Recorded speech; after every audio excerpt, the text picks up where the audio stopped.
Hello and welcome to Allegedly Astrology. Each week we break down the astrology that happened during some of the biggest scandals and events in history.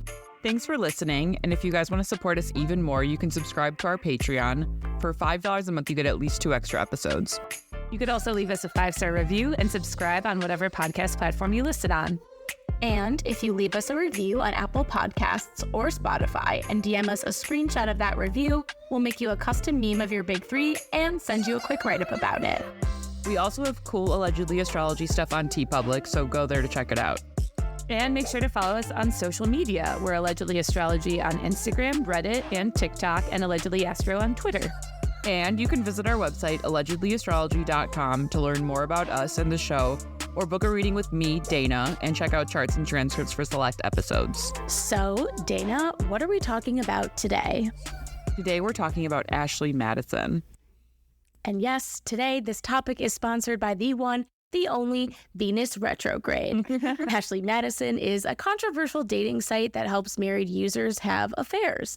At its height, the site claims to have had 75 million members around the globe. However, in 2015, the site was hacked, which led to the identities of its members being released, which is not good when you're married and having an affair. And today, the site is considered to be the international leader in married dating and helps facilitate up to 1 million affairs every month, doing God's work. So let's learn about Ashley Madison's astrology. So, Ashley Madison is a dating and affair website created in Canada. It was the first married dating website, and its tagline is, "Life is short, have an affair," which honestly gets straight to the point. Yeah. They've since branded out to be more about discretion. So, it technically isn't just people, like married people looking to have affairs. It is also kind of like, if you're into a kink and want to find someone with a kink, like it's all about kind of like stuff you do in the DL, very 8th house stuff, I would say. But the whole idea behind the site is that consenting adults should be able to do whatever they want in private. Interesting. That's very narcissistic. Hey, this is America. Even though this is a Canadian website, we do what I was like, how is this website Canadian? I was shocked. I know. So how does Ashley Madison work? Its business model is based on credits rather than monthly subscriptions. So for a conversation between two members, one of the members, typically the man, pays to message the other person to start the conversation. And after that first payment, the rest of the messages after that are free. And it's supposedly done to avoid the spray and pray, which gross, which is when guys just like message a ton of girls and hope one responds, which is how most modern dating apps work. It's not what I thought the spray and pray was. Yeah. I mean, just not the best phrase, but that's how someone on a podcast I was listening to described it. So who created this site? Ashley Madison was founded in 2001. Sometimes it says 2002, but it was by Darren J. Morgenstern and Noel Binderman. The name of the site comes from 2 of the more popular female names in North America during that time, which were Ashley and Madison. Yeah, wow. Pretty lame of them, but it was created because it was hard work to have an affair when you were married. And meeting at someone at work or through friends was too risky. You could go on a normal dating site, but it's hard to find someone looking for a similar type of arrangement. So this was a place where you could be honest about what you were looking for. And so knowing all of that, what does the chart for the launch of Ashley Madison look like? It's so funny how when you're lying, they always mark it as you being honest. I don't know who you're being honest to. Okay. Ooh. The creation chart is January 21st, 2002. And this chart has an Aquarius sun and an Aries or Taurus moon. Most likely a Taurus moon. That's what I'm going to really lean into. So the sun in Aquarius, not surprising. It's an aloof sign. It's all about technology and networks. And so it makes sense to have like brand new websites coming out. Also, the sun is in detriment here. So people your individuality might feel like it's suffering the most when the sun is in Aquarius. I mean, in a stereotypical extreme. So when people's individuality suffers, they seek external validation. And so if the moon's in Aries, this is sort of like doing your own thing, which is certainly what this website sounds like it's doing. And if the moon's in Taurus, the moon is exalted. So this is interesting because we have a sun in detriment, a moon in its exaltation where it's like, the honored guest, which is certainly what an affair sounds like. The moon's exalted in Taurus because the moon is needs and like matters of like the flesh. It's your body, and in Taurus, it's all about sensual experiences and getting your needs met, right? And so it's also a first quarter moon. So the first quarter moon is changing things up and it's taking action. And in Taurus, it wants to accommodate its, earthly desires, pleasures of the flesh. And I feel like this is sort of like rationalizing getting a side piece to save your main relationship. All right. Like I've reached this new point in my main relationship where the magic is gone, but I don't want to lose it because especially a Taurus, you need security. And so a relationship is security. But if things aren't fresh, you might need to, get another one. Not to like promote affairs or support them in any way, but I was listening to a bunch of podcasts about people that were on Ashley Madison, and honestly, their points of view on the situation were kind of interesting because they said like a lot of married people, sometimes they fall out of love with their partner. Sometimes, they have like different sexual appetites and they have conversations about that and nothing happens. So, and especially if they have kids, it's like, this one woman was like, do you continue on and know you'll always just be like unfulfilled, or do you like stay in the situation, but like you kind of find other arrangements? And I feel like that's very like what you said about like justifying to yourself that like a side piece is like what you need to keep going for your I'm deeper than I've ever been in my feminist era. And I was just reading a thing yesterday about how it was like all these psychos being like, well, women are like, I don't know, it's like 70 or 80% of divorces are filed by women. And it's like because men like check out of them for so long and women will stay in them for so long trying to make it work. So because you said a woman is the one who said that, I'm going to say I support women's rights and women's wrongs, but I guess I don't really, logically I can't possibly, whatever people want to do, that's their thing. I'm going to make fun of this as from my own point of view. But yeah, that's all fair and good. I hear that. It probably is hard. I've never been in a, long-term I've never hit a rough spot where I, probably wanted to seek something on a website. Any Hoosiers. So this is also 2 days after Mercury stationed retrograde in Aquarius. So this is sometimes like trying to get away with things. It's also sort of going within and maybe like just sort of like seeking like, where can I get, like what's my network? What can I tap? Like sort of like feeling like like this is very big fish, big pond, or small fish, big pond. Venus is also in Aquarius. This is, a real hard one to pin down. People tend to be obsessed with like Venus and Aquarius placement. So it's sort of like the obsession of like not being able to get them, Jupiter is exalted in Cancer and Jupiter is favor. So sometimes with Jupiter being in its exaltation, there's going to be like an entitlement and sort of asking for favors. It's also opposite Chiron, which indicates like people are getting hurt because of these favors. Chiron is the wounded healer. And then we have Saturn in Gemini, and I love Saturn in Gemini. I think these people are really smart if you have in your natal chart, but it's also like Saturn is commitment and Gemini's duality. This is dual commitment. So, it is maybe one of the things too that sort of set up the stage for, I don't know, polyamory or people who have like, different lifestyles in their relationships. And Saturn is opposite Pluto. So it sort of also to me indicates like there's a power struggle here. But also people sort of like running. Sagittarius, Pluto and Sagittarius is sort of like really acommittal. Like, so that makes sense. And Saturn is co-present with the North Node, which is exalted in Gemini. So it does sort of indicate like a push towards the future. This is also 1 week after Venus Cazimi at 24 degrees Capricorn. So this is Capricorn really wants to make everything work so that its life is in order, which can... I read the book Astrology, or it might have been Cosmic Coupling. I read both by Stella Starsky and her husband, whose name is like something Hutch. And she indicated that Capricorns like love to cheat, which I was like, I don't know about that. But hey, it's one thing. So a Venus Cazimi in Capricorn would indicate some big dick energy on the loose. But also think about Capricorn, like they won every goal that they set out to achieve. So, it's like, if you want something as a Capricorn, you'll probably figure out a way to get it. I just don't want to believe that Capricorns are prone to rationalization. Personally, I don't want to believe it. There's also an Aquarius stellium, and this is the Sun, Mercury retrograde, Venus, Uranus, and Neptune. So we have the spotlight on communication, some sort of internalizing what status means to you, not wanting to be pinned down, technological innovation, and then also delusion and deception. Mars is also in Aries and it's domicile, so it's going after what it wants and it's going to achieve it. But it's square Jupiter in Cancer. So these are two planets in like really strong placements. It's also sort of going like justifying going after what you want. Suddenly you know exactly what you want and you're not stopping anything just to go get it. We also have Juno, which I've never talked about. I don't think the asteroid goddesses, but they make a lot of sense to put in here. Juno is retrograde in Leo opposite Uranus. And Juno's at 27 degrees, which anecdotally I've noticed 27-degree Leo is like coincides with more than one cheating chart. I don't have enough data to like make hard claims, but I do think it's interesting. But yeah, Jupiter opposite or Juno retrograde. So Juno is about the wife, but it's also jealousy and like sexual jealousy and revenge, and it's opposite Uranus. So it's sort of like doing like a surprise. This is something's happening that will surprise women later, some wives later, right? It's also do like it's commitment. It's kind of like what you need to in like a relationship. So that also is kind of interesting that it's a changing needs. Leo. Yeah. Because it's like changing needs, but also like think about Leo. Like I don't have it like pulled up in front of me, but I would assume Juno and Leo is like you need someone who's going to probably like give you a lot of attention. So if that attention changes, then you'll probably be into that person instead.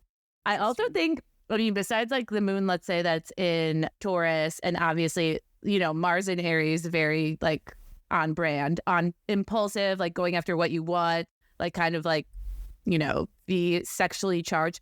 But I think the Aquarius stellium is so interesting for a number of reasons, because it is like in this way, like, okay, technological or whatever, but it is like the collective. So it's kind of like, let's explore the collective and see who is out there. And in kind of a detached way, because a lot of people like, you know, an affair could be, depending on what it is, like no strings, no emotional. Like the people that I listen to, like wanted like an emotional connection that was just like what they weren't getting at home. But I think it's interesting. Well, now my Cancer Mars pities them. So there we go. My whole first diatribe quelled. This also was 21 days after a lunar eclipse in Cancer conjunct Jupiter. So the moon was in domicile in Cancer. Jupiter is exalted. So having like the moon and Jupiter so strong, it's like, it is inclined to being like, I need something new and I need it like now. And especially with the lunar eclipse, like, it's definitely about like realizing things and realizing certain needs, and oftentimes about relationships. It's also a North Node eclipse, and the North Node's in Gemini. Eclipses occur when there's a newer full moon within 17 degrees of either node. So it's often in the same sign as the nodes, but not always. And so with the North Node exalted in Gemini, there's innovation, and also there's two. So we're getting like, you know, I need two things now. And then Juno in Leo was square Vesta in Taurus, and both were retrograde. And Vesta's like about sacrificial commitment. What is Vesta? And Vesta's another goddess. So the four main goddesses. Ooh, so we're talking about goddesses a lot all of a sudden. Why into the goddesses? Why this episode? Why do you feel like I love asteroids? I started reading this radical feminist Twitter and got really into women's things even more. So now we're doing goddesses on allegedly astrology. And it just made sense to start it with this episode, I thought. Love that for us. And so it was also 4 days after Juno stationed retrograde at 0 degrees Virgo, which is where my Juno is. But yeah, so Juno stationing retrograde, maybe even at 0 degrees Virgo, it's like you're not getting surfaced. I don't know. It's just sort of like I'm really needing something new. And the square is like there's a if Juno's the wife and Vesta's sort of like the nun, but also like what you commit to. Vesta's a lot to do with sex. So it's sort of like wanting the wife and wanting sex. I don't know. It's like just like this discord between commitment and like what you need and what you want and like what you're getting. Yeah. No, that's interesting too, because like I was thinking even more about Juno and Leo since the 4 seconds ago, but when we last discussed it. And Juno and Leo too, to me, is like you need something dramatic, like something passionate. And like what's more like dramatic and passionate than like having an affair with like a hot stranger, you know, that you met on a site. But then it's against this feeling of like Vesta, like, you know, Vesta like was like tame the hearth, like this goddess that would sacrifice stuff to keep like the fire, the hearth burning. So it is kind of the flame is the flame, so that makes sense. Oh yeah. So, you know, you have this Vesta in Taurus, I'm assuming is like obviously sensual, but also like committed. Like it's hard to change its mind. So there is a tension of like, oh, I want something like hot and passionate with like, I also have, you know, something familiar that I'm like used to. Yeah, because it is sort of like you said, they're seeking this emotional fulfillment as well. It's not sort of like, you know, just like random. It's like this other need. It's not quite purely animalistic. There's a human component to it. Yeah. And then Virgo too, for Juno and Virgo, it's like people to serve you, or people that you need someone that's like going to like improve you or make you better. I think Juno Virgo also needs to serve. And be serviced. Yeah. That's real, that spray and pray shit. Sick. Okay, so when it launched, the site was obviously very taboo, so everybody was talking about it. The CEO, Noel, became kind of famous because he knew how to drum up PR. Like, he knew like any PR was good PR. So he would go on shows like The View and Fox News and like debate people and answer so questions. lame. I'm sorry. All of the pictures of all of his like corporate pictures are him like doing like the little shush face with like his finger over his mouth. I'm like, ew, I like that. bro, It's kind of campy. stop. Yeah. He just wanted to like stir up some shit. And he also like understood like how to advertise. His wife, Amanda, was involved in the company, and that got a lot of press. So what's his big three? God, I would be so embarrassed for Amanda. So Noel Betterman was born November 23rd, 1971. Allegedly. We have to say allegedly on this Right. because we do not have a super confirmed birth date, but scouring the interwebs. Right. This is what we could found. This is what we could found. And November 23rd, 1971 in Toronto, Canada, no time. So he's a sun in Sagittarius, and his moon is in Aquarius or Capricorn. It entered Aquarius at 12:52 a.m. on November 23rd. So we're going with Aquarius. Yeah, this chart is very, I mean, you know, if someone, this is like a stereotypical Billy McFarlane vibes. yeah, cheatery chart. So Sun in Sagittarius, also a sign known for escaping and not wanting to commit and sort of like wanting everything to be exciting, seeking that thrill, a real thrill seeker, and also like shifting their identity. So I think too, if someone's identity gets too locked into something and they don't like that part of them anymore, Sagittarius is known for sort of like shunning their old selves. And one way to shun your old self is to get a new partner because they can make you feel new.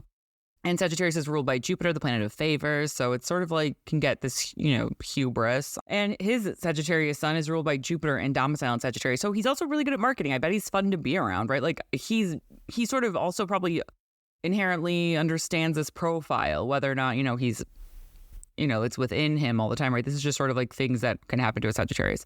And then the moon in Aquarius also likes to run, also is a really good friend to people, someone who can like have a really good conversation and like who can command a room, but maybe who's not always good at one-on-one. His moon is also with his North Node and with his Vesta. So there's like some sort of intensity. It's actually leaning so far maybe towards commitment that it becomes not commitment, right? Like whenever something's involved with something, it's also about something else. And his is ruled by Saturn and Gemini. So we started the website during his Saturn return, and it's opposite his Sun and Neptune, Mercury, Venus, and Jupiter. So Saturn is there to challenge him. And also, like, I wouldn't say, I mean, but it's also his Saturn being a Gemini, meaning like sort of like dual commitment, right? It's sort of like what to do, like when you are bored or when you need something new, get something else and then commit to that too.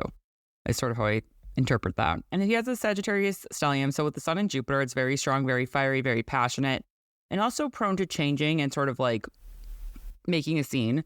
He has his Mercury in detriment Sagittarius, which means that he maybe can't always, you know, hone in on details, right? So maybe someone could talk to him and he can glean things that maybe they're even not, you know, getting. Like this is someone who like you come to with your like very small problem and he like makes it bigger and different. And he says Venus there too, which is, I mean, here we have a resident Venus Sagittarius, which can be acommittal, very like fun, attractive, someone who's like literally really humorous. We're funny. And like freedom. And love freedom. And also Neptune, which is the planet of deception, but also art. Like I bet that he's maybe a low-key an artist. He could have been a stand-up comedian. He chose the life he chose. He also was, you know, it's also in the stars.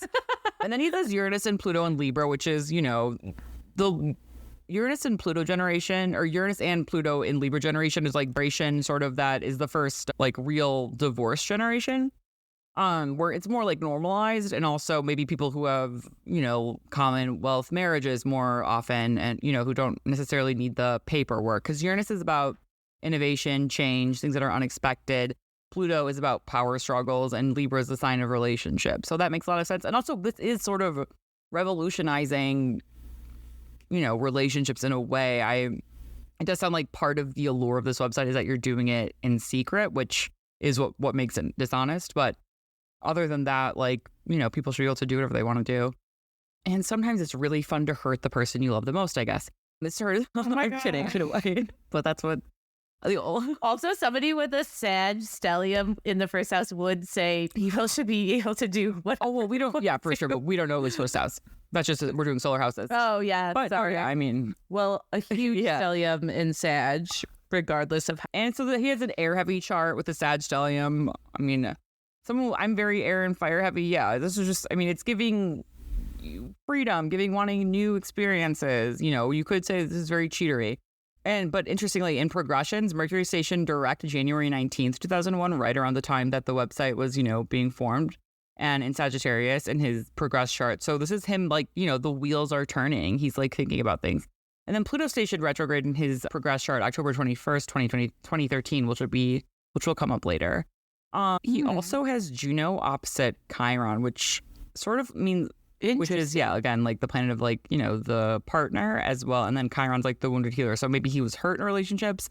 Maybe it means he's destined to hurt people and just like sort of have a different, but also wants to heal people, right? Like this is sort of a thing that he's doing ostensibly so that people can heal in a way too, right? Like it's a service made for people who are seeking something in relationships. And so. Also, too, his Chiron's in Aries, which is obviously like what I want. The wound of like self, opposite Juno and Libra. So literally like a little partnership baby. And unsurprisingly, Ashley Madison received a ton of backlash. People said it was a business built on the back of broken hearts, and a group of hackers known as the Impact Team said that they had hacked Ashley Madison's user base and threatened to release the personal info of people that use the site if it didn't permanently close. Which I'm like, come on, Impact Team. I feel like we could have done a little bit better than what would you have Madison, done? But I want them to take down like more higher up people, not people that pay $19 a month for just some. Like I want them to take down pedophiles. Yeah. Anyway, so what was going on when the cyber attack was announced? This was July 15th, 2015 in Toronto, Canada. And this was a new moon. This day at 9:24 p.m. There was a new moon in Cancer. So this is a sun and moon in Cancer, and the new moon also was an Aquarius rising. So it's Aquarius energies, on the it's rising. It's on the horizon. So a Cancer new moon, the moon rules itself and the moon rules the sun. So there's sort of this female energy in the air. The moon rules women. And so it's also in the 6th house of this chart. So the house of health and subjugation. Maybe there are very valid reasons where the seekers of new relationships want, they're missing this emotional connection they had in their relationships, which I understand comes often after motherhood, right? Like you become a parent where the mom has to take care of the children. So this is very much like scorned mothers in the 6th house, I believe. Yeah. As a mother, right? But that's just one way to read it. Mercury is also conjunct Mars in Cancer, and this conjunction is also ruled by the moon. Mars is in fall. So this is sort of like fury and revenge.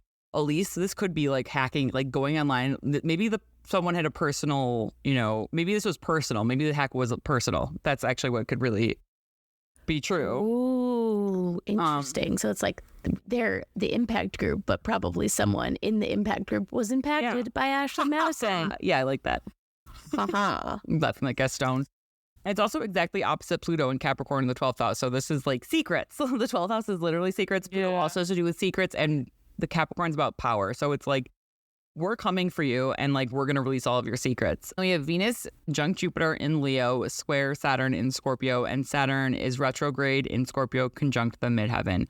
Scorpio is another sign all about secrets, and Saturn is about punishment. And so this is about punishing infidelity. Venus and Jupiter, when they team up, it's always thought to be the luckiest day of the year. But you know what else happened when Venus and Jupiter teamed up this year? Ariana Madix found her cheating boyfriend's phone. So this is interesting. It wasn't square Saturn this year, though. But yeah, so squaring Saturn and Scorpio is like, all right, now I have to reveal these secrets, I guess. And it's like on the midheaven, it sort of becomes the main like issue of the day of the new moon. Yeah. And then we have Vesta in Aries conjunct the South Node. So once again, Vesta is about sort of like the sacrificial connection, sacrificial commitment. It's like, about like sex. It's horny, but it's like horniness that means something. You're giving someone something with Vesta. It's also conjunct Uranus, and it's in Aries. So the South Node's about like, it could be about exposing things. It's also about like the past and about what's being drained. So there's commitment being drained. And Uranus is about really shaking shit up. So this is like really derailing commitment. I feel like Uranus is like train derailment. Also, if we put this around doing a bi-wheel with the Ashley Madison website, the South Node is conjunct Mars. And this was one of the same transits that helped the feds nab Rex Harmon in the Gilgo Beach murders, which you can learn more about on our Patreon. Oh. And Venus is conjunct Juno in Leo. So Juno's all about marriage and also, about jealousy and revenge. We talked about this. Venus in Leo also stationed retrograde later that summer, much like it is now as we record this. And it was in its pre-shadow phase at this time. So the pre-shadow phase often sets up the plot, and Venus retrogrades, like once it's retrograde, like and then Venus retrogrades in general often expose infidelity. So it's just like the anger of a lot of scorned wives and maybe husbands who are like, okay, we're finding this shit out. Now what? And it's, like marriages, commitment either way became a topic for discourse for that summer. And then also some people were very probably, obviously, personally affected. Yeah. I mean, when I first remembered about Ashley Madison was when I watched the Hulu doc, which we'll get into in a little bit. And as I was watching it, I was like, this literally is Venus retrograde. Like just the idea of, just a site that allows married people to cheat. And then I realized it was like 100%. Yeah, this happened during Venus retrograde. But it is crazy. Also, Mars on the South Node to me is just like the scissors that cut whatever, releases everything and lets everything like one of those cakes go and all that shit fall. Like they're like, and now there's yeah. It's like you cut the cake, like everything just blows up. But that is crazy. I also love all the asteroids. We should use that more. So the site obviously didn't close despite the hack. So on July 22nd, 2015, the first set of customer names were released by hackers, with all the other user data released on August 18th, 2015. And the release included names, emails, credit card info, sexual fantasies, chic, from 1 million users. So those are like a lot of people. Wow, 1 million users.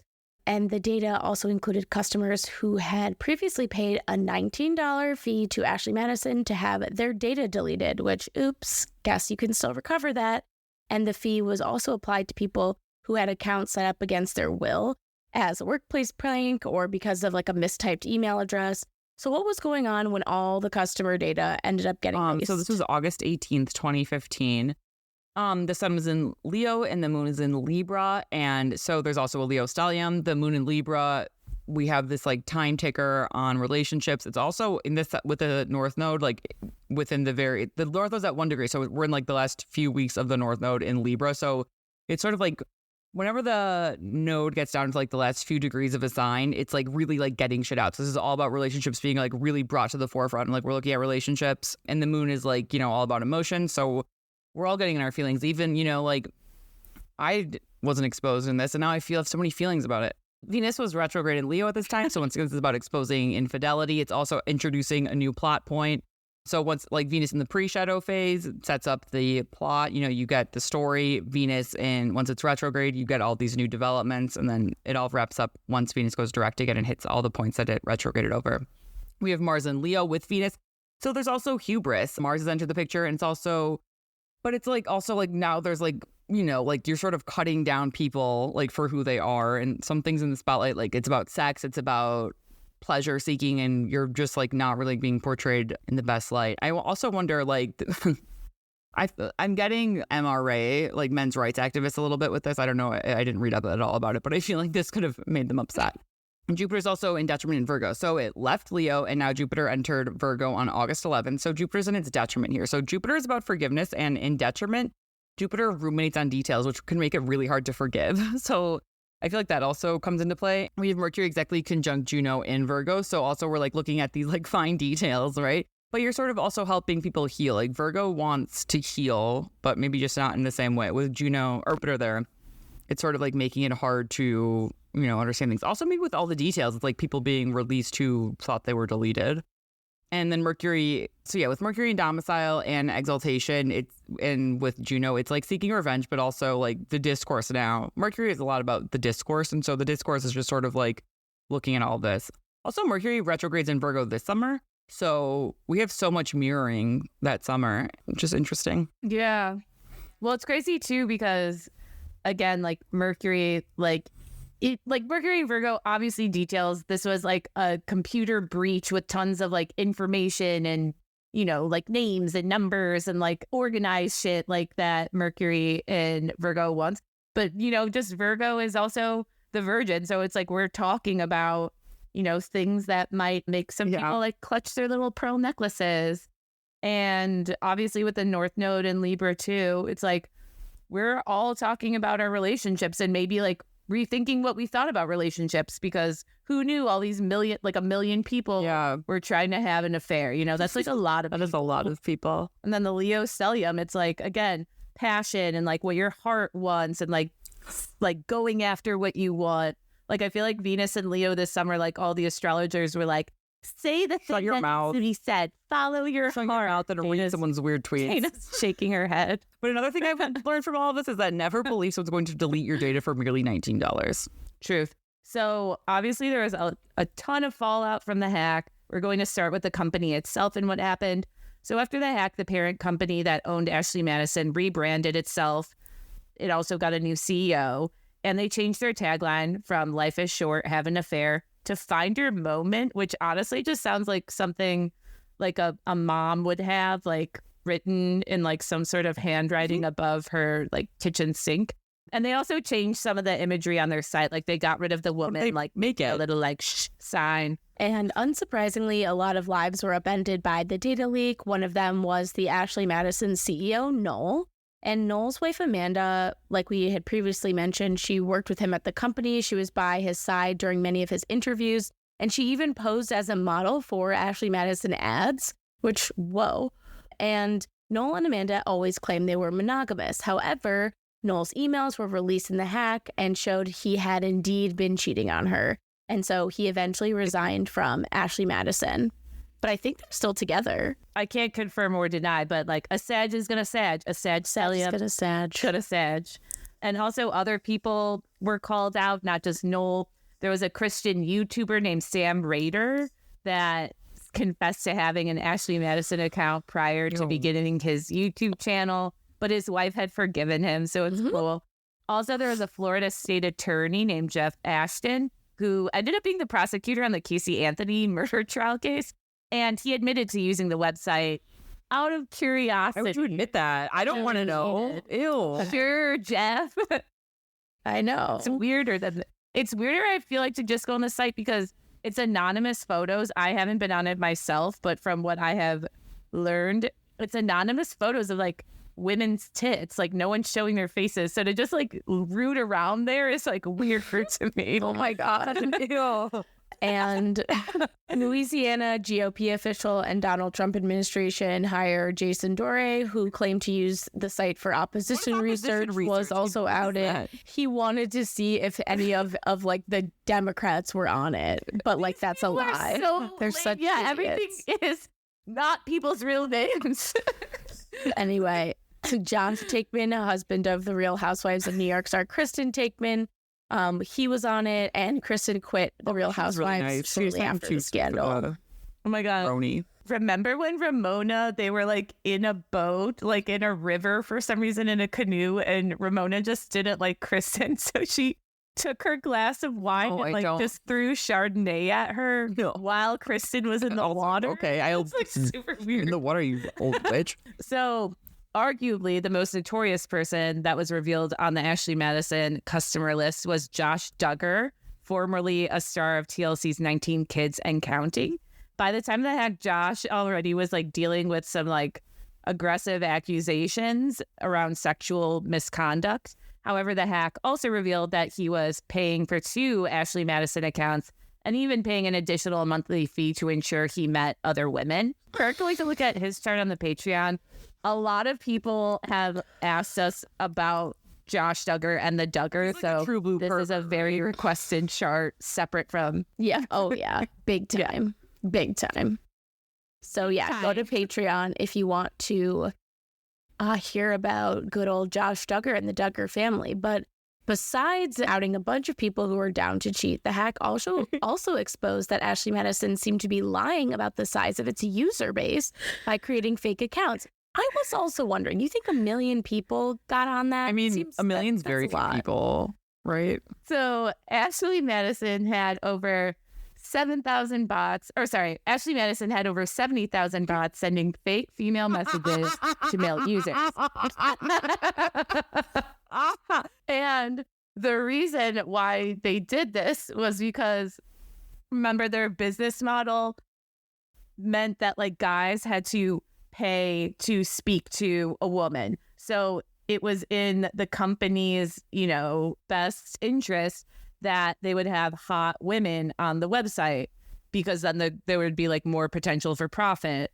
So the company created all these fake profiles to intrigue their male customers, but that didn't seem to stop anyone though, because this was realized the actual amount of the bots is like, still up for debate, but no one really seemed to care that much because the site is still going. And AI is better than ever. Yes. So who even cares if we're talking to a real person? Madison, yeah, obviously with AI. And Ashley Madison may have shot to fame in 2015 with their infamous hack, but the site came back into culture in 2023 with the launch of a 3-part docuseries on Hulu called The Ashley Madison Affair.